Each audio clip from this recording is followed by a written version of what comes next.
keeping those with mental health issues and substance abuse problems out of jail. Those are public health issues, not public safety issues. Learn more about this new initiative. Plus, kids get a first-hand look at what it's like to be an emergency service provider. And hear what residents have to say about Lucas Farms. We love this neighborhood. People are always so friendly. This is the place to be. And it all starts right now on this edition of Iowa City in Focus.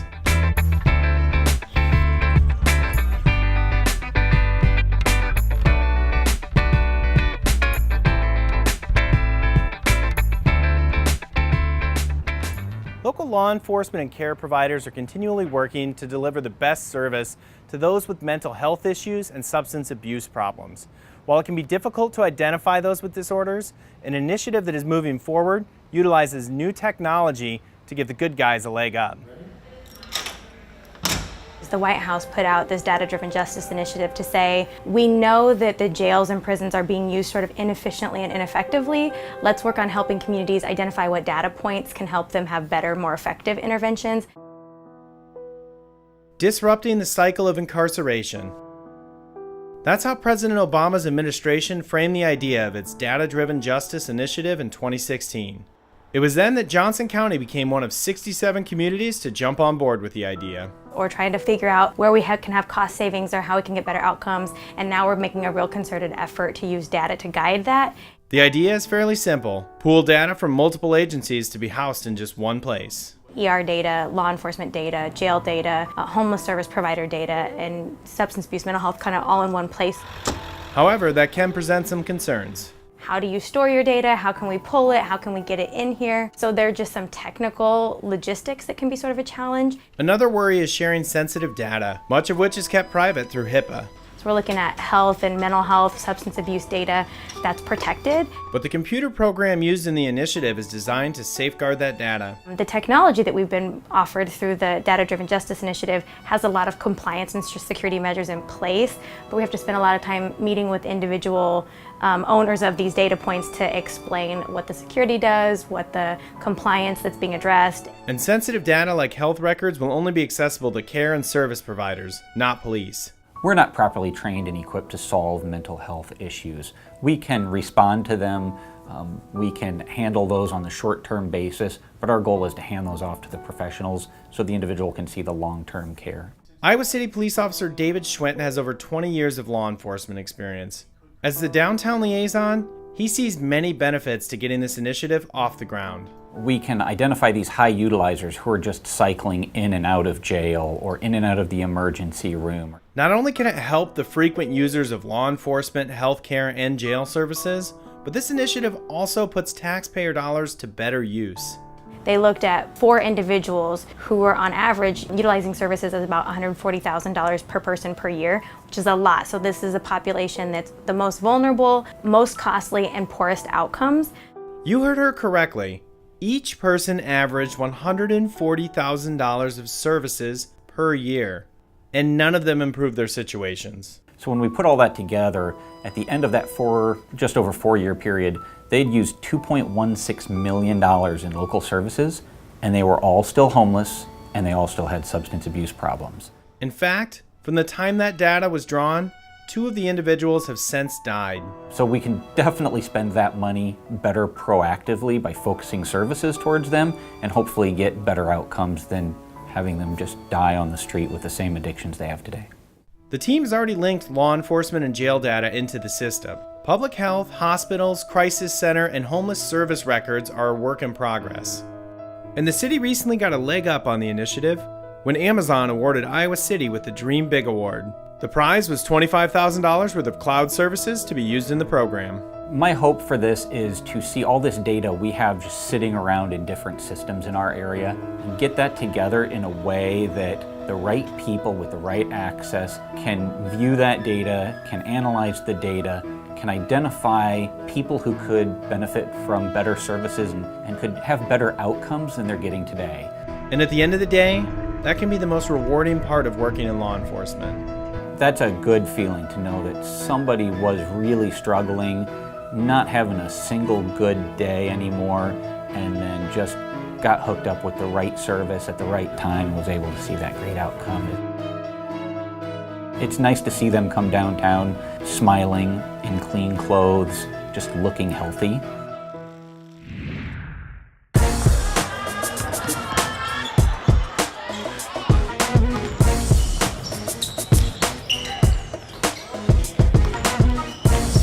We call it "Do You See Me Now?" because there have been times when kids saying the officers don't see them, and the officers sometimes feel like invisible to the community.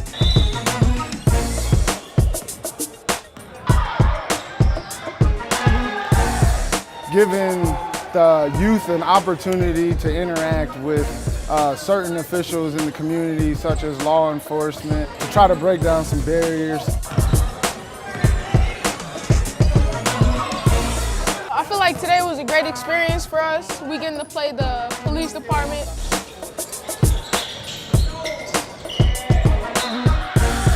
We put this together so the kids and the officers get to know one another.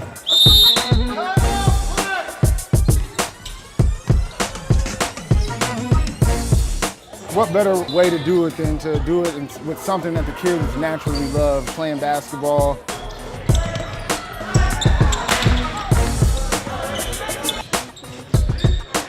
I like just competing, playing the game of basketball. You know, I have fun.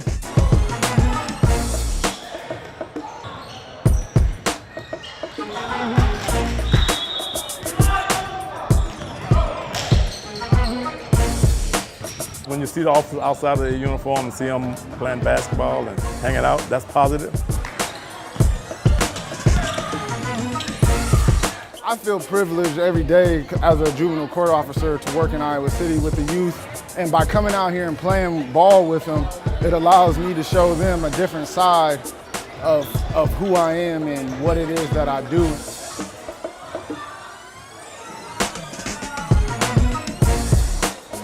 It was just fun today. I had fun playing with everybody.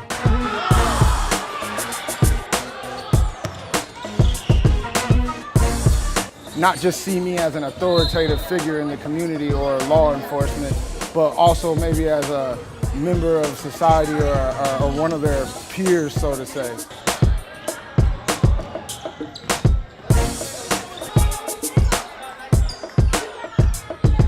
We kind of connected in a way because we got to play each other and it was a good all-around experience.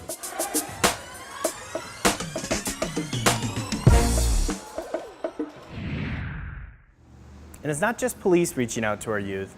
This summer, the Iowa City Fire Department teamed up with the PD and Johnson County Ambulance Services to host a camp that shows kids how emergency responders protect our community. This is just an introduction into what we do and what our lives are like here on the job and in the firehouse.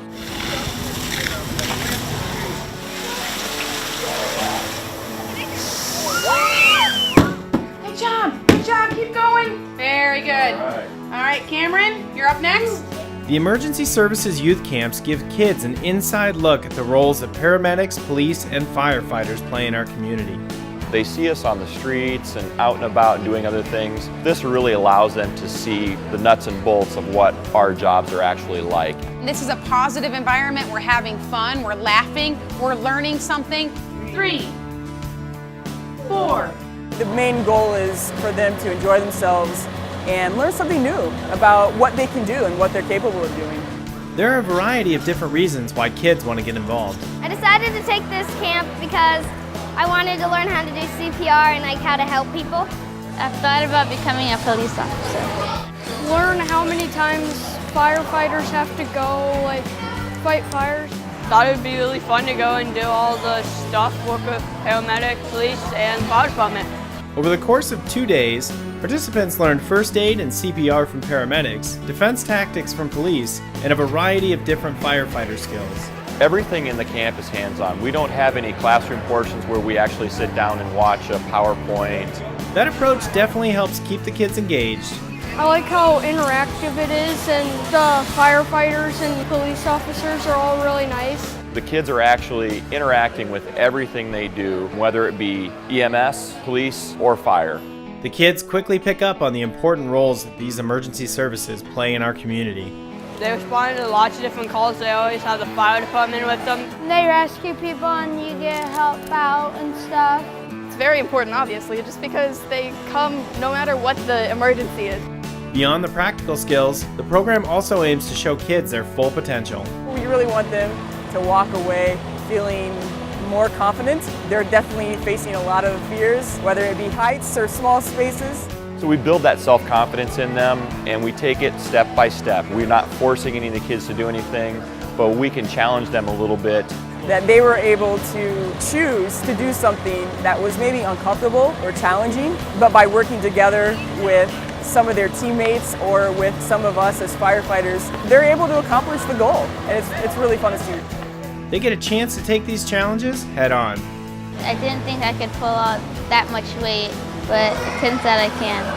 It's tiring. It's like because you have to lock your hands and keep your elbows straight. I thought it was just gonna follow me and I'm gonna spray everybody around me, but it was fun. It was a great overall experience for both the instructors. Our biggest goal is to have fun, and we take away something that we learned. And the participants. It's a lot of fun. The most difficult part for some is picking a favorite activity. Everything? Everything? Yes, I like it a lot.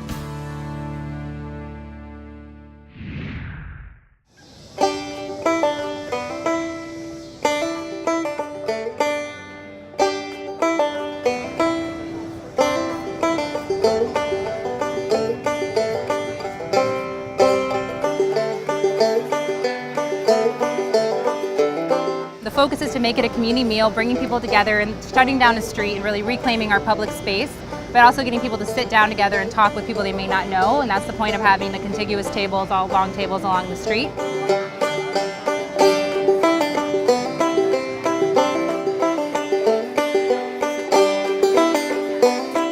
Supporting our local food system has multiple benefits. It stimulates our local economy, it helps sustain area farms, it reduces energy consumption for handling, transporting, and storing food.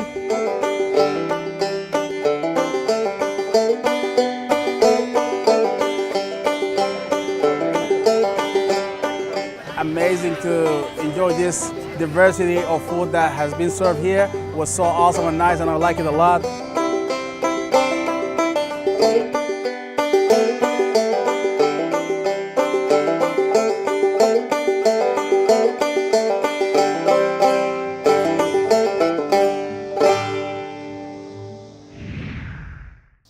Lucas Farms is steeped in rich history, and the people living here are doing more than just preserving the past. They're using it to help create a new future.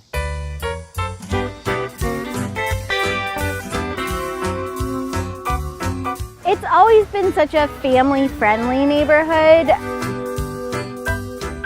They have their own character, their homes with their own character.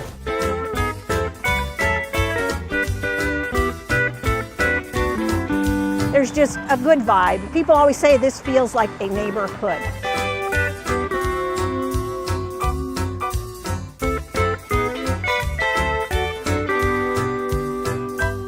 A lot of different houses at different ages, and the history is exceptional out here.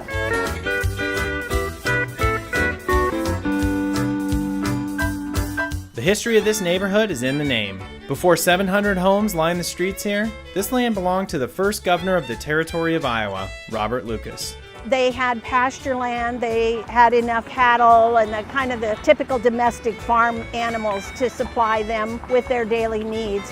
Along with the 360 acres of farmstead, Governor Lucas and his family also built their home here, which was named Plum Grove. Located off Carroll Street, this landmark is truly the center of Lucas Farms. Restored in 1946, the home gives a glimpse into the past.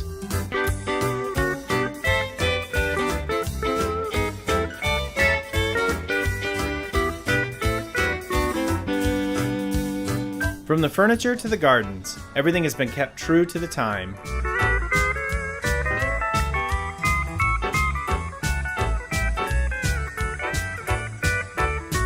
In Lucas Farms, you can also find the former home of Governor Samuel Kirkwood. We're a modest neighborhood with a rich history. And it's that rich history that still attracts residents to this day. I'm Judy Nyron, and I've lived in Lucas Farms for 41 years. Judy is also a member of the Neighborhood Association and knows a lot about the area. Our neighborhood is peppered with different kinds of architecture. We actually believe there might be a building from every decade in Iowa City's history. After several years of idleness, she and other board members have been working hard to revitalize that sense of history. I think the biggest part is having a sense of neighborhood identity. That's something that even when I moved here 3 years ago, we didn't really have. From ramping up events like the Tour de Farms bike ride and their annual History Days, Have parties, get together, start to make a community. We have had pony rides every year, and we hope to do that every year to harken back to when this was a farm. to upgrading their local playground. One of the big ones is where we're sitting right here, is Highland Park. When I moved here, we had a merry-go-round, we had a slide, we had a couple swings, but nothing even approaching what's here now. And the efforts haven't gone unnoticed. We have a very active neighborhood steering committee, which is awesome. It's not only about history, it's also about having fun and gathering people together. I feel like this neighborhood is such a great representation of Iowa City as a whole because it's just right in the middle of so many different neighborhoods. And for people like Abby, one trademark of Lucas Farms comes in the form of some unusual architecture. I remember as a kid running around and seeing all the great Moffett houses. Local contractor Howard Moffett saw the need for housing in the 1920s as an opportunity, but he wasn't looking for home buyers. He used recycled and repurposed materials. He wasn't building them to sell, he was building them to rent. From salvaged lumber to old railroad ties, Moffett took an unorthodox approach to creating his distinct homes to rent to students at the university. Sometimes they look a little bit lopsided, and we kind of joke that we're not sure he owned a level or a T-square. Peaking roofs, tall chimneys, and underground garages are common themes in the more than 100 homes he built in the area. When you get to know Moffett, he's like a folk artist. I say he's a folk architect. With a background in art, Judy was immediately drawn to the unique style of Moffett when she and her husband moved here 40 years ago. The more that we learned about Howard Moffett, the more we loved living in a house that had a story behind it. And it's more than just the architecture that draws people to Lucas Farms. People just really want to connect here. It's not everybody in their own homes and nobody talks to each other. It's just so friendly. People are really reaching out to their neighbors. My name's Lena Hoffmeyer, and I've lived here at this address for 35 years in August. Even being on this busy corner, it has a sweetness in this neighborhood. The location also offers some perks. Close to downtown, close to shopping for food, and I love the farmers market. We have Iowa City Marketplace close by. We have the Big Grove Brewery now, and Riverfront Crossing Park will be very accessible. It's also the home of Mark Twain Elementary School, which is a big plus for parents. That school is really something to watch. It's an up-and-coming school in Iowa City, and I am really excited for my kid to get in there. The Neighborhood Association has put in a great deal of work to get Lucas Farms back on the map. A lot of the effort that's happened in the neighborhood at large is making us a place, making us a community, making us recognizable as our own place to be. And that's the direction the neighborhood hopes to keep moving in, forward. This neighborhood is rocket path right now, and I am so thrilled to have already been a part of this neighborhood, but it's going to change even more. So basically, you ain't seen nothing yet.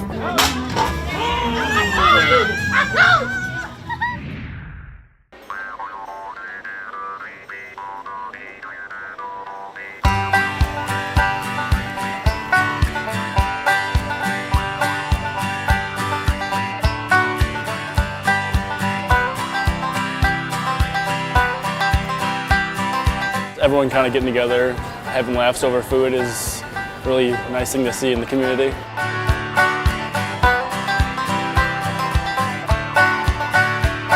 Well, I really like the chocolate covered strawberries, of course, and the crab rangoon meat was really good.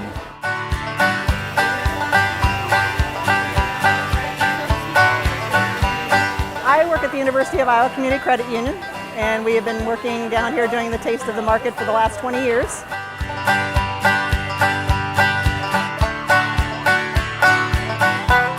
Serving the community, coming down here with all the people that we work with and cutting up all the vegetables and going and collecting everything from the market to cook and have everybody enjoy a little bit of sampling. It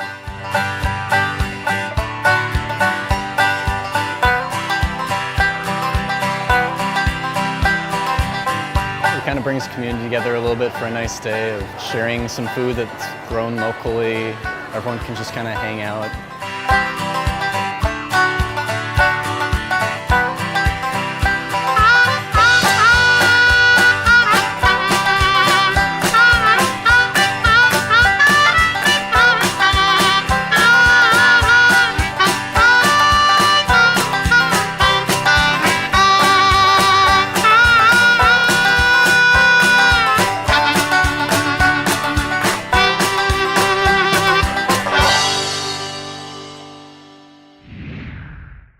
Next time on Iowa City in Focus, 2 historic cabins are overdue for a makeover. Hear how the city is working to transform them back to their original condition.